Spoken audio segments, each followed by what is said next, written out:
Okay, so now this is page 31, and we're going to go over, we've already gone over square roots and cube roots, but I'm going to give you a quick review. So remember, this sign is called a radical sign, and when there's no number here, it means the square root. So the square root of 9 is 3 because 3 times 3 equals 9, right? 3 squared equals 9, so the square root is the inverse operation. And the square root of 10, we know, is an irrational number, but our best estimate is it's close to 3 because we know the square root of 9 is 3. So a perfect square is when you take the square root and you get an integer. So to figure out the perfect squares between, say, 1 and 225, we just say 1 squared is 1, 2 squared is 4, 3 squared is 9, 16, 25, 36, 49, 64, 81, 100, 121, and 144. And this is 169, this is 196, and this is 225, and this is 400. So you can generate that yourself if you don't have it memorized by just multiplying two numbers. So here, if I look at what's the square root of 16, well, I see 4 squared equals 16, so the square root of 16 is 4. Now, they want me to estimate the nearest perfect square to 34. Well, I know the square root of 36 is 6, so this, I'm going to guess, would be 5.9. And if I had to guess the closest integer, it would be 6. Okay. And now for this says simplify this. Well, I know the square root of 9 is 3. And 2 right next to a square root means multiply. So this means 2 times 3 is 6, plus 5 is 11. So now I want you to try the next 3 at the bottom. Well, I erase the board, and then I'll go over them.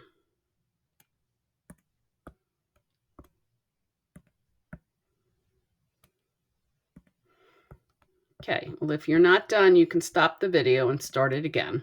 But the square root of 121 is 11. The square root of 75 is in between the square root of 64 and the square root of 81. This is 8 and this is 9, so it's somewhere between 8 and 9.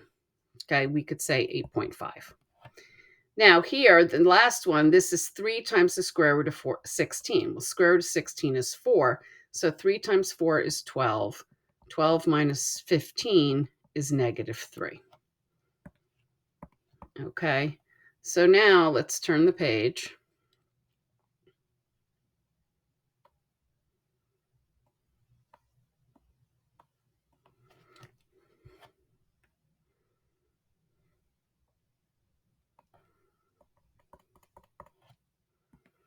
And on the next page, we talk about perfect cubes.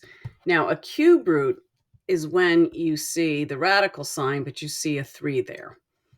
And the cube root of 8 means what number multiplied by itself 3 times gives you 8, and the answer is 2. And that's because 2 cubed equals 8. Now, that's something you should definitely memorize. So let's go over some of the perfect cubes. So 1 cubed is 1, negative 1 cubed is negative 1. Notice, even though it's in parentheses, if it's raised to an odd power, it's still negative. 3 cubed is 27. It's not 9. You're tempted to think 3 times 3 and write 9, but it's not 9. And this would be negative 27. 5 cubed is 125, and this would be negative 125. 10 cubed, and 10 to any power is 1, and that tells you how many zeros. So that's 1, 2, 3. 4 cubed is 64, and this is negative 64. 2 cubed is 8, and this is negative 8. So it would be helpful if you memorized the perfect cubes from 1 cubed, 2 cubed, 3 cubed, 4 cubed, up to 5 cubed. Now, here, if we're going to say, what's the cube root of 27? It's 3. And that's because 3 cubed equals 27. What's the cube root of -8? It's -2. And that's because -2 cubed equals 8. Now, the cube root of -1 is just -1, because -1 cubed equals -1. And the cube root of 1,000 is 10, because 10 cubed equals 1,000. Okay, now you try the 2 on the bottom on your own. And here, the cube root of 125, we said was 5, because 5 cubed is 125. Now, we didn't go over this one, but 5 cubed is 125, so it has to be bigger than that. So I know 6 squared is 36. So 6 cubed would be 6 times 36. And guess what? It's 216. So this equals 6, because 6 cubed is 216. Okay, so now you are going to do some of the next pages on your own. I do want to go to it and show you, okay, you can do most everything on this. You're not going to do the word problems, but I do want to go over some at the bottom where it says solve this equation. So let's look at number 12. So 3x squared equals 75. The first thing you're going to do is isolate your variable, so you divide both sides by 3. Then you get x squared equals 25. Now, to figure out what x is, we undo x squared by square rooting it. And that means I have to square root the 25. So x equals plus or minus 5, because in this case, we have to list both the square roots.